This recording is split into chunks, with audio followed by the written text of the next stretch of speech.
మానవ జీవితమే ఒక మహాభారతం, అది మంచి చెడుల రెంటి నడుమ నిత్య ఘర్షణం. పెరుగు, వెన్న, నెయ్యి అన్నీ తీసేసిన జీవోత్సవం లాంటి ప్యాకెట్లు ఉంటాయి, పొద్దున్నే ఇంటి ముందు బారేస్తూ ఉంటారు. ఎస్ఎన్ఎఫ్ తీసేసామని జీవోత్సవాలు అంటారు వాటిని. ఆ కాఫీ తాగుతున్నామంటే మనం అలాగే ఉంటాం. కనీసం అందులోనే హోల్ మిల్క్ ఒకటి ఉంటుందట, అందులో ఏదో కాస్త వెన్న పెరుగు ఉంటే అదేనా తాగాలి.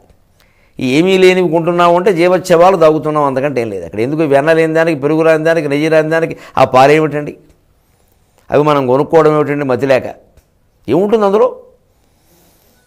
అంచేతను నువ్వు ఓహో పాలు పెరుగు వెన్న అంటూ బయలుదేరారే, అప్పుడు ఏమైంది నాయన? ఆ చిత్రసేనుడైన గంధర్వుల చేతుల్లో మీరిద్దరూ ఓడిపోతే, మీ రాజుగారు దుర్యోధనుడిని ఆయన బంధిస్తే, తమరు రాజధర్మాన్ని, మిత్రధర్మాన్ని, మానవ ధర్మాన్ని, సమస్తాన్ని వదిలేసి, ఆ మాటకొస్తే ధర్మం అంటే విల్లు కాబట్టి ధర్మం కూడా వదిలేసి మీరు పరిగెత్తుకుని వచ్చారే, అప్పుడు ఆ చిత్రసేనుడిని ఓడించి, గంధర్వరాజును ఓడించి, భీమార్జునుడు, ముఖ్యంగా అర్జునుడు దుర్యోధనుడిని విడిపించాడే. ఆ చిత్రసేనుడు కంటే మనం గొప్ప వీరులమా నువ్వు గాని నేను గాని?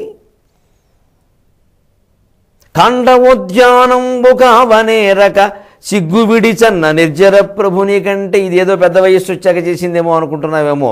నిండా 25 ఏళ్ళు లేని వయస్సులో ఖాండవ వన దహనానికి అగ్నిదేవుని యొక్క అగ్ని సామర్థ్యం నిరూపించడం కోసం, అగ్నిదేవునికి సాయంగా ఉండడానికి ఖాండవ వన దహనానికి ప్రయత్నిస్తూ ఉంటే, ఇంద్రుడు వర్షం కురిపించి అడ్డుకుంటే, ఇంద్రుడితో చేసిన యుద్ధంలో అర్జునుడితో పోరాడలేక ఇంద్రుడు పరిగెట్టి వెళ్ళిపోయాడే. ఆ దేవేంద్రుడి కంటే మనం గొప్పవాళ్ళవా? ఏం మాట్లాడుతున్నావయ్యా?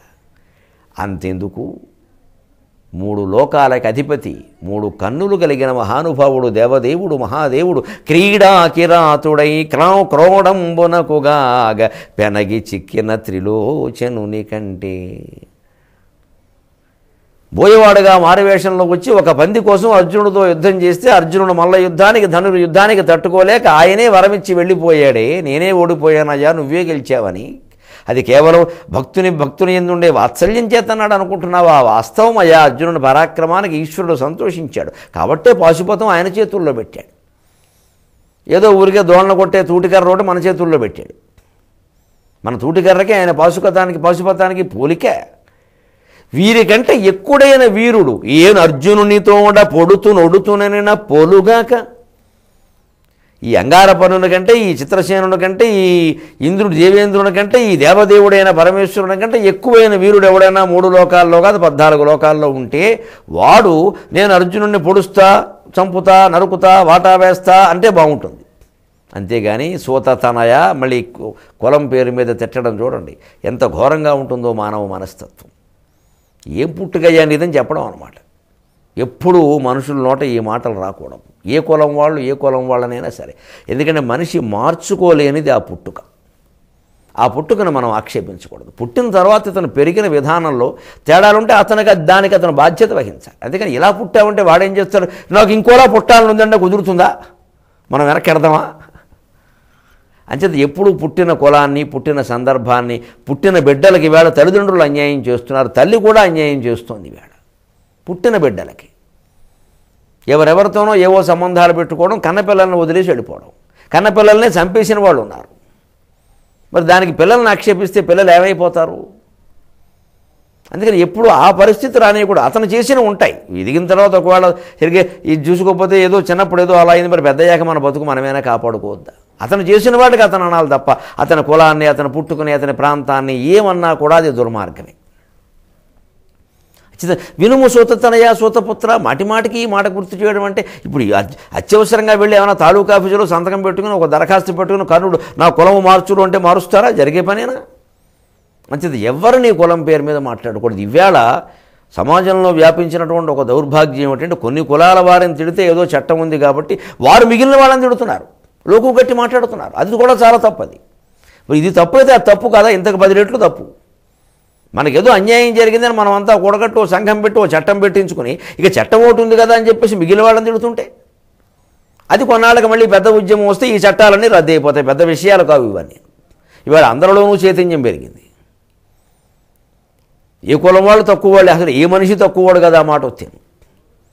అంచేతం ఏ బాధ మనం పడ్డాము అనుకుంటున్నామో ఆ బాధ ఇతరుల్ని మనం పడేలా చేయకుండా ఉండడమే పరమధర్మము. ఒరులేజ విజనరించిన నరవర అప్రియము తన మనంబునకకు తానురులకున విశేజకునికి పరాయణము పరమధర్మ పదములకెళ్ళన్. శాంతి పర్వంలో మళ్ళీ చూస్తాను దీన్ని. మనం బాధపడడం వల్లే కొన్ని చట్టాలు వచ్చాయి. మరి ఆ బాధ మనం ఇతరులను పెడితే ఎలాగా? మళ్ళీ చట్టాలు మారితే అప్పుడు గొడవలు అయితే చట్టం పగులుతుంది. ఎందుకు వచ్చిన బాధ ఇది? ఏ కులము గొప్పది కాదు, ఏ కులము తక్కువది కాదు. ఇన్ని పెంట మాటలు మాట్లాడే శల్యుడి నోట అపూర్వ మానవతావాదం రాబోతోంది త్వరలో. మనిషిని ఎప్పుడూ ఒక్కలా అంచనా వేయద్దు. మనం చూద్దాం ఈ కులాలు మతాలు ప్రాంతాలు వీటి గురించి అసలు శల్యుడి మనస్సులో అభిప్రాయం ఏమిటో మనం చూద్దాం. కొన్ని అభిప్రాయాలు మహాకవులు ఆ పాత్రల నోట చెప్పిస్తారు. అవి సరిగ్గా చూస్తే ఆ కవి అసలు ఈ గ్రంథరచన ద్వారా సాధించదలిచిన లక్ష్యం ఏమిటో తెలుస్తుంది. అలాగే వాళ్ళకంటే గొప్పవాడు ఎవడన్నా అన్నాడంటే అర్థం ఉందయా? సూతపుత్రుడు వేరు నువ్వును, నీకు సారథ్యం చేసిన నేనును. మనము ఏదో ఆయన్ని గెలుద్దాం అనుకోవడం, మన పోటులా అతన్ని చెరుగుతామనట నోరి చేటుగాదే ఏమిటయ్యా? మనం ఆయన్ని గెలవడం ఏమిటయ్యా? అవును, ఇంకో అనుమానం వస్తుంది నాకు కర్ణ. అప్పుడు మరి కాండవ దహనం అంటే ఎప్పుడో 25 ఏళ్ల వయస్సులో, ఇప్పటికో 25-30 ఏళ్ళు అయిపోయింది. సరే, అరణ్య పర్వం కిరాతార్జునయం ఇవన్నీ కూడా గడిచి 10 ఏళ్ళు అవుతుంది అనుకుని 7-8 ఏళ్ళు అయింది అనుకుందాం. ఈ మధ్యలో ఏమైనా అర్జునుడి బాణాలు తుప్పు పట్టాయా అని అడిగాడు. ఇదో వ్యంగ్యం. బాణాలు తుప్పు పడతాయా? పడితే అవన్నీ తెస్తారా? ఈ మధ్యలో ఏమైనా అర్జునుడి బాణాలకు ఆమోదం రాశారంటావా? మరి ఏమైనా బాణాల పౌరుషం ఎందుకు తగ్గుతుందయ్యా? ఈ మధ్యలో వారి మనం చూడండి, అప్పుడప్పుడు రాజకీయాలు గ్రాఫ్ పడిపోయిందట. నిజమే. మరి 2 ఏళ్ల క్రితం కొంతమంది ఉన్న గ్రాఫ్ ఇప్పుడు లేదు. అప్పుడు టెలిగ్రాఫ్ అయింది ఇప్పుడు అది. అలా గ్రాఫ్ ఏమైనా పడిపోయిందంటావా? అర్జునుడి పరాక్రమం గ్రాఫు ఏం జరిగినట్టేమో మనకేమీ లేదే అని ఇంకో మాట చెబుతున్నాడు. ఇదివరలోలా పారిపోవడం కుదరదు. విజయమో వీరస్వర్గమో తేల్చుకోవలసిందే. యుద్ధానికి సిద్ధంగా ఉండు. ఎందుకంటే ద్రౌపది స్వయంవరప్పుడు పారిపోయాడు కర్ణుడు, అర్జునుడి ధాటికి తట్టుకోలేక. ఘోషయాత్రప్పుడు పారిపోయాడు, ఉత్తర గోగ్రహణం అప్పుడు పారిపోయాడు. అప్పుడు పారిపోవడానికి వీలుంది నాయన. ఎవరన్నా అడిగినా కూడా అసలు యుద్ధం ముందు అంటే 3 నెలల పరీక్షల్లోనూ 6 నెలల పరీక్షలో చివరికి ప్రీ ఫైనల్లో కూడా మంచి మార్కులు రానివాడు పబ్లిక్ పరీక్షలో మంచి మార్కులు తెచ్చుకుంటాడా? ఒకవేళ తెచ్చుకున్నాడు అంటే అక్కడ ఏదో మొత్తం పరస్పర సహకారోద్యమం ఏదో జరిగినట్టే కదా. అదే ఎందుకు వస్తాయి? ఇక్కడ రానివాడికి అక్కడ వస్తాయా? మంచిది. ఈ ముందు జరిగిన 3-4 ప్రధానమైన యుద్ధాల్లో ఓడిపోయి పరిగెట్టిన వాడు చిట్ట చివరి యుద్ధంలో గెలుస్తాడు అంటే అప్పటికింకా వయస్సు పెరుగుతుంది, మతిమరుపు వస్తుంది, అస్త్రాలు గుర్తురావు, మంత్రాలు గుర్తురావు, వర్ణక్రమ దోషాలు వస్తాయి. ఎలాగూ వర్ణదోషం ఉండనే ఉంది వీళ్ళు ఆక్షేపించడానికి. ఇంకేం కలిసి వస్తుందండి? 20 ఏళ్ల వయసులో సాధించలేని లక్ష్యాన్ని 80 ఏళ్ల వయసులో సాధిస్తాం. ఆ జరిగే పని అది. ధాతుషు క్షీయమానేషు శమక్కస్య నజాయితే. అన్ని ధాతువులు సప్తధాతువులు క్షీణించిపోతూ ఉంటే మనిషి ఊరికే ఇంకా సీనియర్ సిటిజన్ హాల్లో కూర్చొని కబుర్లు చెప్పుకోవడం తప్పితే ఇంకేముంటుంది? ఇంక చేయగలిగింది ఏముంది కనుక. అందుకని చేయగలిగింది ఏదైనా ఉంటే 50 ఏళ్ల వయస్సులో మంచి ప్రబలతరమైన కార్యక్రమాలన్నీ చేయాలి. అప్పుడు చేయలేకపోయావు, అప్పుడే గెలవలేకపోయావు కర్ణ. 25 ఏళ్ల వయసులో, 30 ఏళ్ల వయసులో, 40 ఏళ్ల వయసులో, చివరికి 50 ఏళ్ల వయసులో. ఇప్పుడేదో ఆయనకి 60 నీకు 70 వచ్చాక ఇంకేముంటాయా గెలిచేదన్నాడు.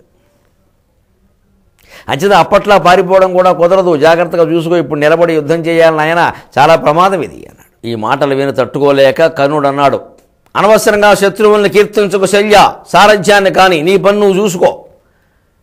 ఇది ఒక్కటి కాస్త ఆజ్ఞాపించగలడు. ఎందుకంటే ధర్మశాస్త్రం లెక్కకు వచ్చినా ఎవరైనా విన్నా, ఏమయ్యా సారథిలా ఉండాలయ్యా, ఒప్పుకున్నాక కట్టుకున్నాక కాచిపోయాక తప్పదు కదా అని. సారథి అన్నాక రధికుడు చెప్పినట్టు వినాలి కానీ నువ్వేమిటయ్యా అని శల్యుణ్ణే అంట. మానవ జీవితమే ఒక మహాభారతం, అది మంచి చెడుల రెంటి నడుమ నిత్య ఘర్షణం.